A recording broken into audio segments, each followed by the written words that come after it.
وأوحى ربك إلى النحل أن اتخذي من الجبال بيوتا ومن الشجر ومما يعرشون তোমার প্রতিপালক মৌমাছিকে উহার অন্তরে ইঙ্গিত দ্বারা নির্দেশ দিয়েছেন, গৃহ নির্মাণ করো পাহাড়ে, বৃক্ষে ও মানুষ যে গৃহ নির্মাণ করে তাহাতে।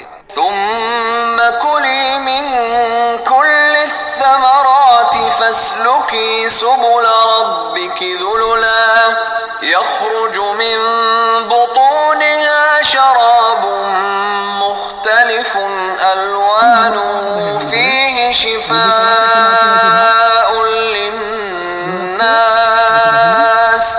إن في ذلك لآية لقوم يتفكرون এরপর প্রত্যেক ফল হইতে কিছু কিছু আহার করো, অতঃপর তোমার প্রতিপালকের সহজ পথ অনুসরণ করো। উহার উদর হইতে নির্গত হয় বিবিধ বর্ণের পানীয়, যাহাতে মানুষের জন্য রয়েছে আরোগ্য। অবশ্যই ইহাতে রয়েছে নিদর্শন চিন্তাশীল সম্প্রদায়ের জন্য। তখন এটা কিন্তু